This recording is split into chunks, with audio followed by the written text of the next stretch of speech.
اعوذ باللہ السمیع العلیم من الشیطان الرجیم بسم اللہ الرحمن الرحیم۔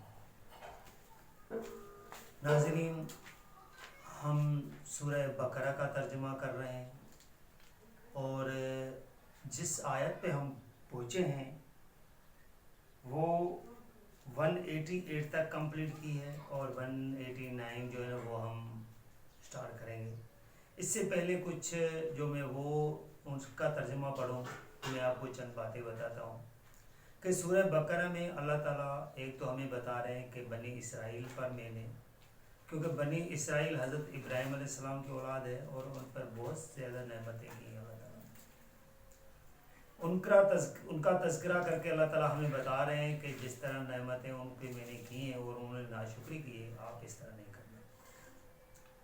اور اس کے ساتھ ساتھ اللہ تعالیٰ نے آگے جب یہ صورت کچھ بڑھتی ہے تو اللہ تعالیٰ مسلمانوں کے اپنے احکامات بھی بتا رہے ہیں، ان کا بھی تذکرہ ہوا ہے۔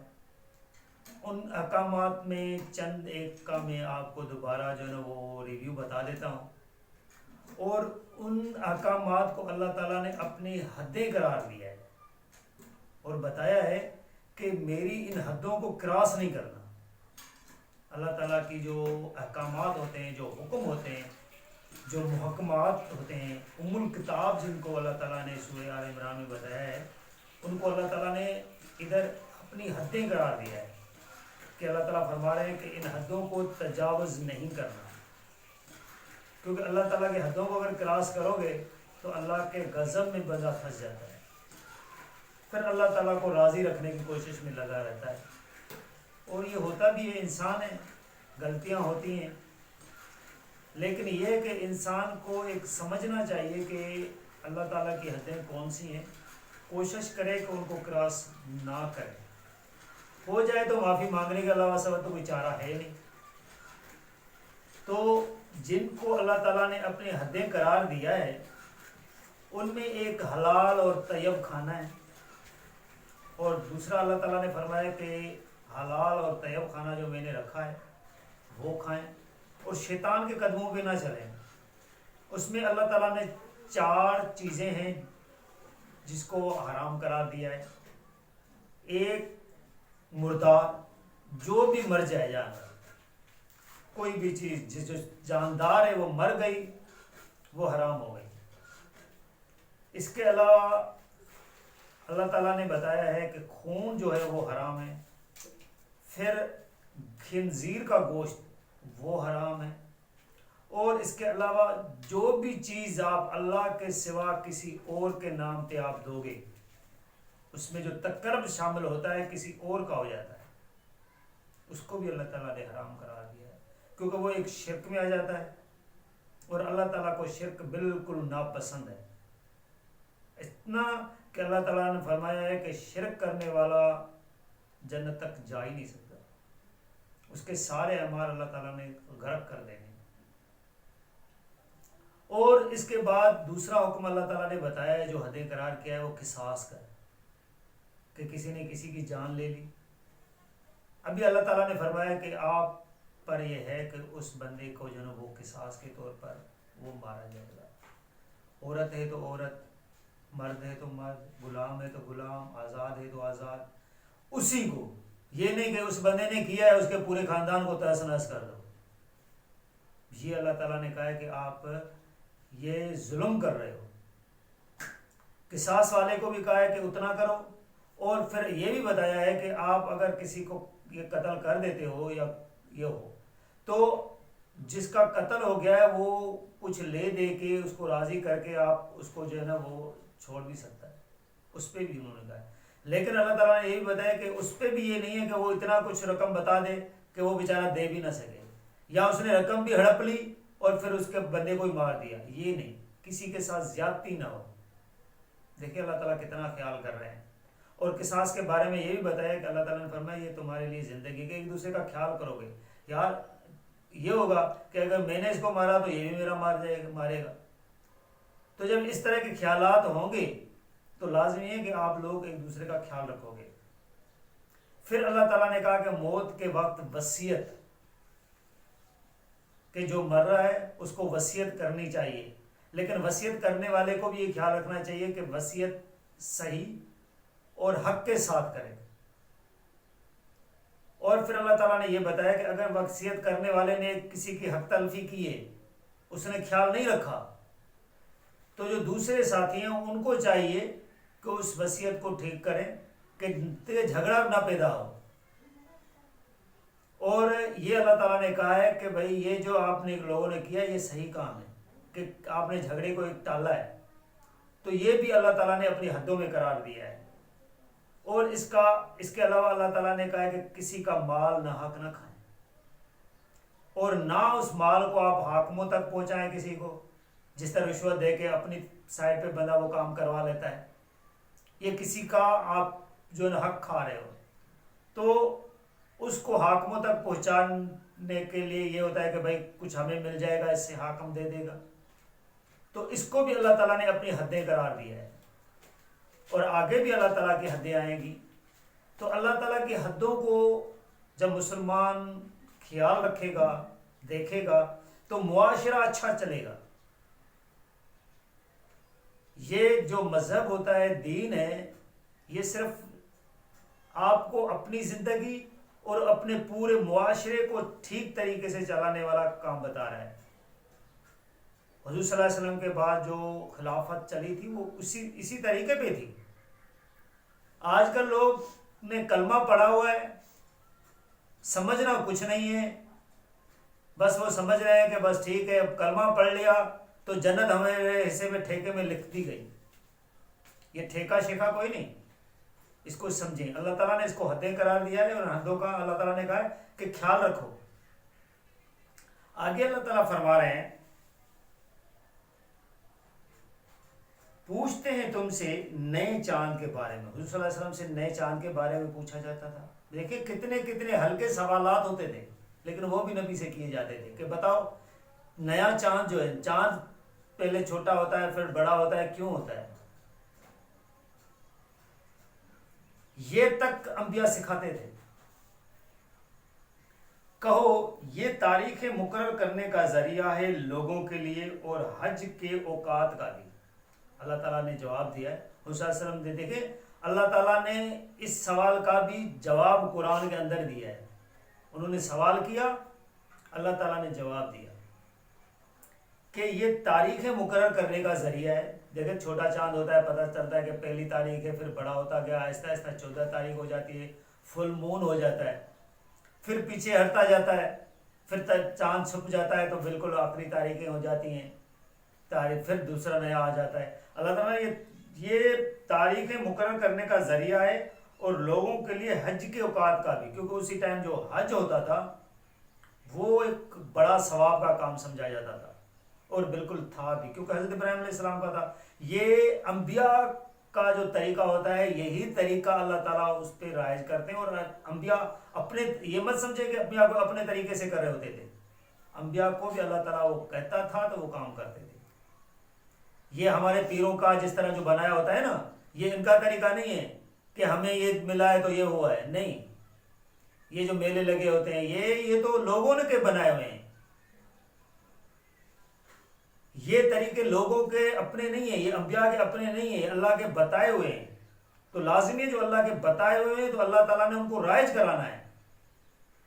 اور حج کے اوقات کا بھی، اور نہیں ہے نیکی یہ کہ تم آؤ گھروں کے ان کے پچھواڑے سے، بلکہ نیکوکار وہ ہے جو اللہ سے ڈرے، اور آؤ تم گھروں میں اپنے دروازے سے، اور ڈرتے رہو اللہ سے کہ تم فلاح پاؤ۔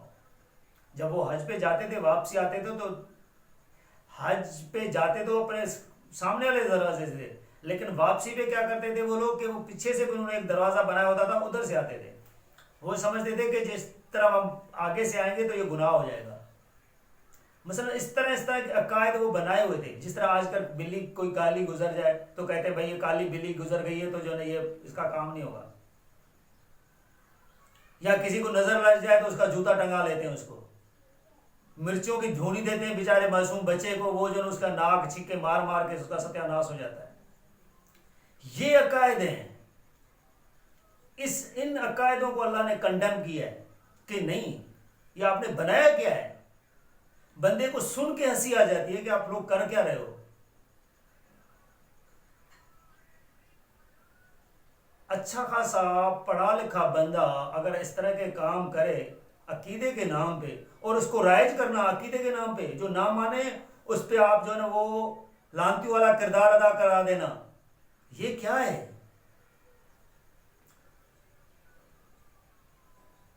اور لڑو اللہ کی راہ میں ان لوگوں سے جو لڑتے ہیں تم سے، اور زیادتی نہ کرو.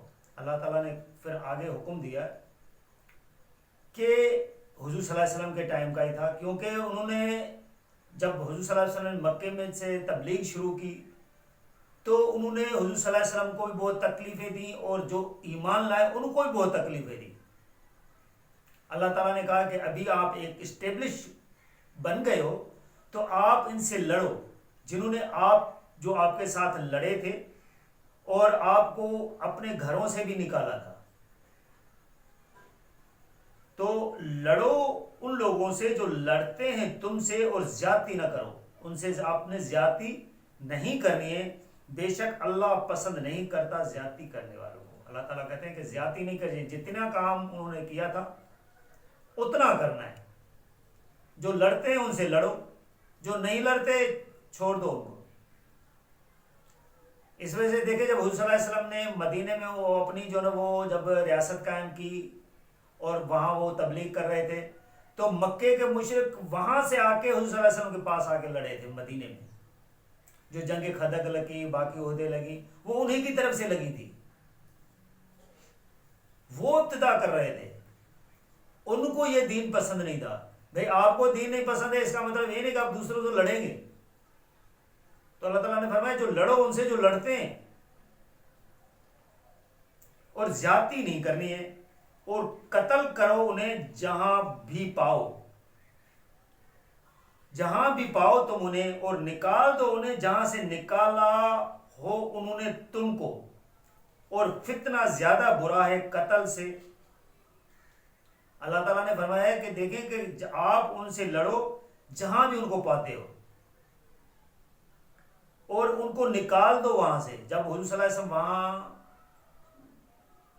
آخری میں جو جب گئے مکے کے اندر، مکے کی جب فتح ہوا تھا تو وہاں اعلان کرا دیا تھا کہ بھائی یہاں کوئی مشرک نہیں رہے گا، یا تو مسلمان ہو جاؤ گے کیونکہ یہ حرم ہے، یہ پاک جگہ ہے. اللہ تعالیٰ نے اس کو ایک حرم کا درجہ قرار دیا ہے. جس طرح کسی ملک کے اندر کوئی کینٹ ہوتا ہے نا، جہاں آرمی رہتی ہے تو آرمی والے کسی کو آنے نہیں دیتے، اسی طرح یہ ایک کینٹ ہے. یہاں مشرک نہیں رہے گا، جو رہے گا مسلمان ہو کر رہے گا، اگر نہیں تو اس علاقے کو چھوڑ دو. تو اللہ تعالیٰ نے کہا کہ یہ آپ ان کو جہاں بھی پاؤ ان کو قتل کرو اور نکال دو نہیں، یعنی اس کو حرم ہے ابھی، اس کو جو ہے یہ کینٹ ہے، ان کو یہاں سے نکال دو، یہاں مشرک نہیں رہے گا. اور یہ فتنے والے لوگ ہیں، کیونکہ یہ جو مشرک ہے یہ فتنے بازی ہے. مشرکوں نے ہر گلی کے پیر کو پکڑ لینا ہے. اللہ تعالیٰ اپنے حرم کے اندر اس طرح کے فتنہ بازی نہیں چاہتا. اللہ تعالیٰ فرماتا ہے کہ یہ قتل سے زیادہ برا ہے فتنہ. فتنہ فساد واقعی اتنا برا ہوتا ہے کہ آپ کسی کے خلاف باتیں کرتے رہو تو یہ جو باتیں ہوتی ہیں یہ بندے کو بہت برا قرار دلوا دیتی ہیں، تو یہ فتنے میں شامل ہوتا ہے.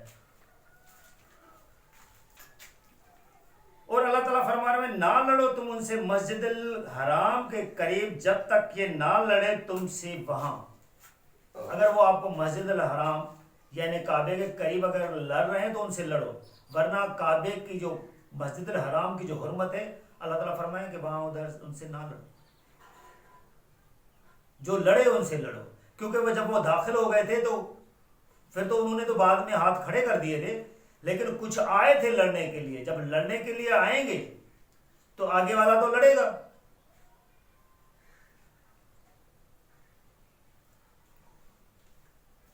اور اگر نہ لڑے تم سے وہاں تو پھر نہ لڑے ان سے، اور وہاں بھی ان کو قتل کرو. ان کو یہی سزا ہے ایسے کافروں کے لیے. اگر وہ لڑتے ہیں تو وہاں بھی ان کو اللہ تعالیٰ فرما رہے ہیں قتل کرو، یہ کافروں کی سزا ہے. پھر اگر باز آ جائیں تو بے شک اللہ معاف کرنے والا اور رحم کرنے والا ہے. اللہ تعالیٰ فرما رہے ہیں اگر یہ باز آ جاتے ہیں، مسلمان ہو جاتے ہیں، آپ سے نہیں لڑتے اور حرم کا خیال رکھ رہے ہیں، تو اللہ تعالیٰ رحم کرنے والا ہے. اس وجہ سے آپ دیکھیں ابھی بھی مکہ کے اندر کوئی آپ کو مشرک نہیں ملے گا، وہاں کسی مشرک کو رہنے کی اجازت ہی نہیں ہے، کیونکہ یہ ایک کینٹ ہے. اللہ تعالیٰ نے اس کو کینٹ قرار دیا ہے کہ یہاں اسی ایریے کے اندر کوئی مشرک نہیں رہے گا. یہ حضور صلی اللہ علیہ وسلم کے ٹائم سے تھا اور ابھی تک ہی رہے گا. حالانکہ وہاں بادشاہت ہے، خلافت نہیں ہے، لیکن پھر بھی وہ اللہ کی حدود کا خیال کر رہے ہیں. اصل چیز ہے کہ اللہ کے حدود کا خیال رکھیں. باقی جو بادشاہت ہے یا خلافت ہے، خلافت کا طریقہ تو اللہ تعالیٰ نے بتایا ہے کہ وہ آپ لوگوں کے لیے اچھا ہے، لیکن بادشاہت ہونے کے باوجود وہ اللہ تعالیٰ کے حدود کا خیال رکھ رہے ہیں. اور جنگ کرو ان سے حتیٰ کہ باقی نہ رہے فتنہ اور ہو جائے دین صرف اللہ کے لیے. اللہ تعالیٰ فرمائے کہ ان سے جنگ کرو، لڑو، جب تک یہ فتنہ نہ رہے، مثلا فساد نہ رہے، اور پورے کا پورا دین کیا ہو جائے؟ اللہ کا ہو جائے. پورے کا پورا دین اللہ کا کہنا ہو جائے، کیونکہ پورے کا پورے دین کے اندر بندہ شامل ہوتا ہے. اللہ کے لیے اس کی جو پوری زندگی بسر ہو جائے. پھر اگر باز آ جائیں وہ تو نہیں زیادتی تم پر مگر ظالموں پر. اللہ تعالیٰ فرماتا پھر تم نے زیادتی نہیں کرنی اگر وہ باز آ جائیں. اور یہ جو ظالم لوگ ہیں وہی پھر جو ہے وہ زیادتی کر رہے ہوتے ہیں. تو ناظرین دیکھیں آپ کہ اللہ تعالیٰ نے جو دوسرا اپنے حدیں قرار دیا ہے وہ ایک قتال کا ہے، کہ اگر کوئی آپ سے لڑتا ہے تو آپ اس سے لڑیں، کوئی نہیں لڑتا تو اس سے خام خواہ لڑنا نہیں ہے. دین پر اللہ تعالیٰ فرما رہے ہیں کہ دین اللہ ہی کا ہوگا. فتنہ جو ہے وہ قتل سے بھی زیادہ برا ہے.